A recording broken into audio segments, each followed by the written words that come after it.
Hello good people of the internet, my name is Andy and you're watching Geek Curio, and today we're going to be talking about what is going to be happening in the miniature painting industry.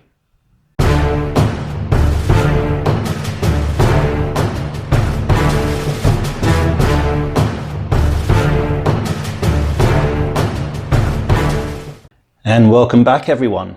So first of all, I'd just like to send a big happy Father's Day to all the fathers out there. I was very lucky enough to get this from my daughter this morning.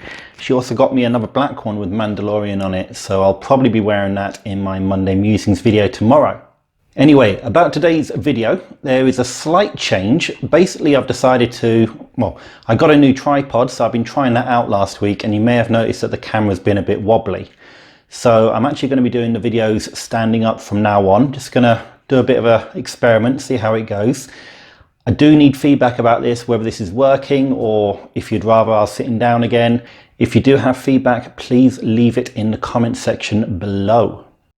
So just regarding the title of this video. So just to give a little bit of background, I first got into miniature painting way back at the end of the 1990s. Now, with regards to miniatures, my first experience and exposure to miniatures and Citadel was the Hero Quest board game, followed by the Space Crusade board game. I believe that was the early 90s, but at that time I was quite young, and the idea of painting something so small was completely alien to me. Now, if we fast forward to the end of the 1990s, that was my first taste of going into Games Workshop and actually trying some of the game and buying some figures. Now, back in the end of the 90s, the landscape was completely different. Miniatures didn't cost what they cost today. I think I can remember paying about £10 for a box of Wood Elf archers. Yes, they were plastic. Yes, they were all the same. It was a reasonable price at the time. Now, about a year and a half ago, I think it was, the new variant of the Wood Elves, the Sylvaneth, have come out. And the price point for that is much higher than the £10 originally. So the question that I'm asking is, why has this happened? So essentially, people like me, people who got into the hobby in the 80s, the 90s, the early 2000s, have now grown up. And they're not kids anymore, they're not teenagers anymore. They're people with jobs. What it is they still have this love for hobby. They still have this love for things that they enjoyed in their childhood. And as an adult, it's grown with them. And because of that, companies like Games Workshop are able to now charge a premium for the product.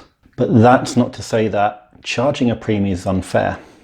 If I was to look at my old 1990s miniatures and compare them today to some of the Sylvaneth archer characters, there is a massive difference between what happened 20 odd years ago. Is the price justified?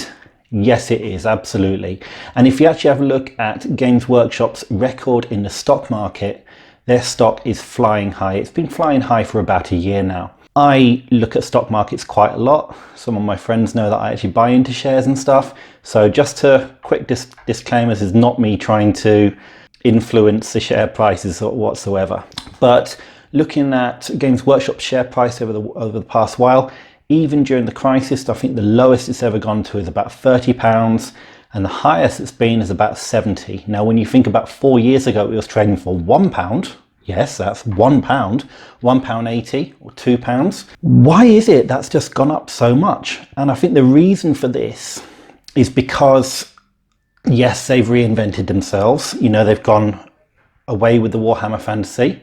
They've moved more into Age of Sigmar, and they've also done a lot more with the Warhammer 40k. They've standardized most of the Space Marines, and they've excelled in some of the more recent sculpts that we've seen. But the question that I have for myself is, how is that affecting 19-year-old me or 15-year-old me or 12-year-old me way back in the time? Now, I remember when I bought Hero Quest, it was probably one of the most expensive board games that I could actually get out of the Argos catalogue. If I remember correctly, it was probably £30–35. How much it goes for now is just ridiculous, because if you had one of those, you could sell them for an absolute premium. And if Games Workshop or Milton Bradley, I think it was, who made the board game, ever decided to do a rerun, I tell you right now, they'll be just printing money. people would go ape for it. And for companies like Games Workshop, that is what they want. However, so the miniature gaming community, to be honest with you, I think it's a fantastic community. There have been a lot of learnings, there have been a lot of gatekeeping that's been happening, which is becoming less obvious now. We are seeing a lot more people become involved, people who were too shy to get involved when they were teenagers. Now they're adults, they're able to go into a shop with a little bit more confidence and start asking about armies, about models, about paint, about techniques.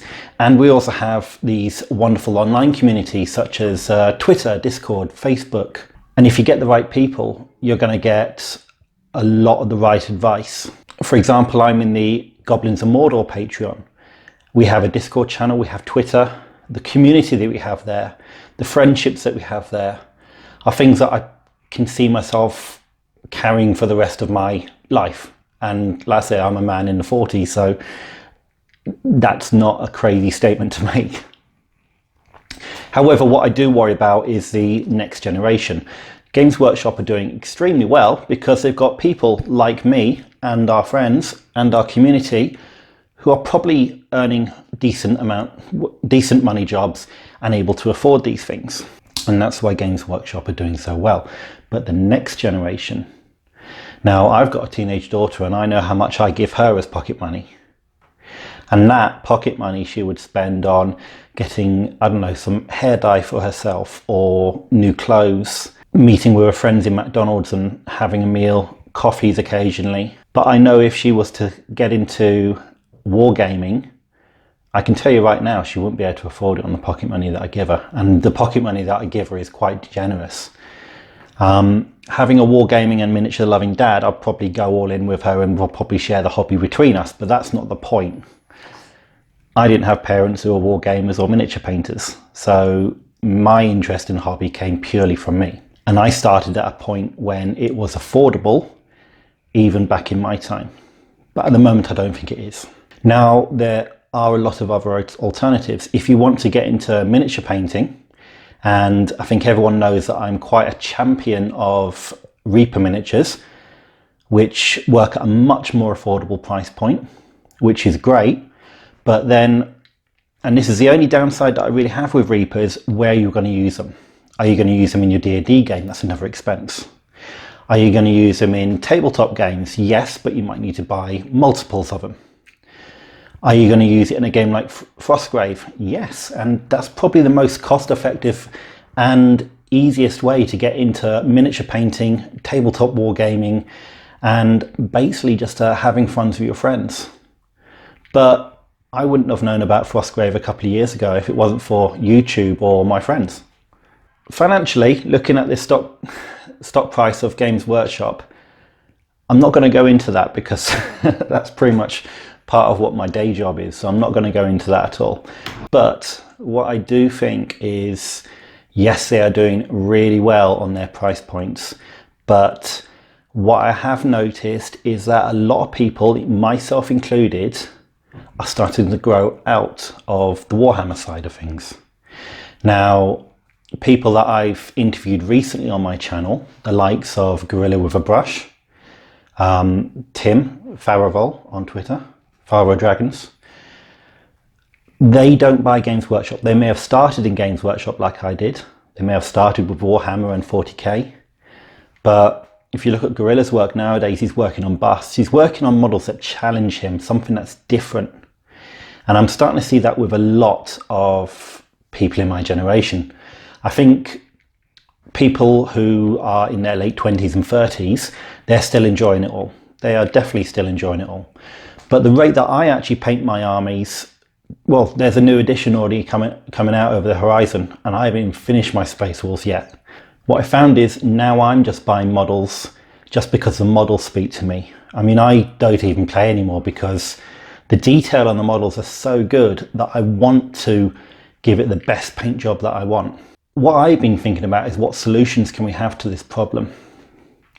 And one of the ones that I'd like to see Games Workshop do is actually do a cheaper brand to actually get people into the hobby without having that high price point.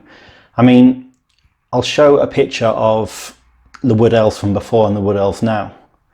And I don't think it'll cost that much to actually start producing the older models, the ones that are cheaper to produce, cheaper to manufacture, cheaper to sell, and would be a lot easier for newcomers to the hobby.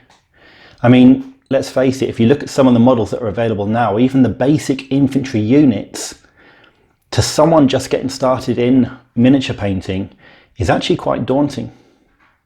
I mean, I only picked up the brush again about 3 or 4 years ago, and the quality of the models which had gone on since I last did it was unreal.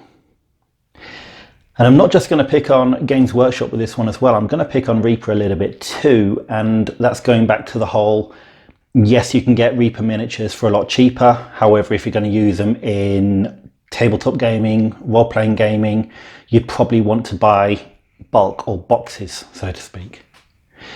And I don't see why they can't do that. I mean, at the end of the day, I'm a backer of the Reaper Bones 5 and the Daimyo expansion, where we've got Reaper made samurai, Japanese inspired warriors.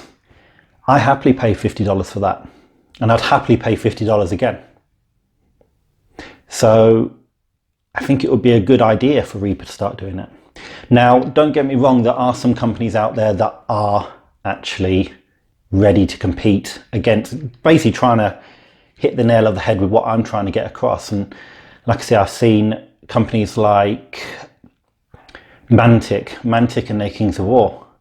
It's essentially the older version of Warhammer at a much more friendlier price point. Still a little bit more expensive than what Warhammer cost back in the 90s. But it's more accessible. And when people start opening their eyes and seeing that, I think Warhammer will have a bit of competition on their hands. How much I'm seeing this in the friendly local gaming stores? A little bit. I mean, the likes of Mighty Lancer Games, I know for a fact they've got it in stock. My local gaming shop, Asgard, yes, I can get it in, and I know the owner of the shop and he can get it in for me. Obviously, what you tend to see is Warhammer does tend to be king. On the other side, you've got the stuff that's coming out from Warlord Games, which tends to specialize in more accurate, historic, military stuff. And I see a lot of that being played at my local gaming shop. And when I research and look into it and see what's available on the website, again, it's a price point which speaks to me, basically. But they specialize in certain niches. I mean, I say I love my Judge Dredd, and they happen to do that. How big am I on ancient historical war or modern warfare in World War II? Honestly, I don't really know that much. So, and also I like to make models my own thing. So will Games Workshop be losing me to that way? Probably not. But I do think it's important that Games Workshop is riding high on the tide of their original user base, which has now grown up and can afford to put more money into the hobby. What I worry about is 10 years from now, whether the current kids, the current teenagers, yes, I know I go into the shop and I see and they're being inspired, but are they being priced out? Anyway, thank you ever so much for staying with me to the end of this video. Like I say, it's been a manic week at work this week, so I haven't been able to get through what I want, but I just wanted to put something out there just to show the world that I'm still alive. Thank you very much for watching.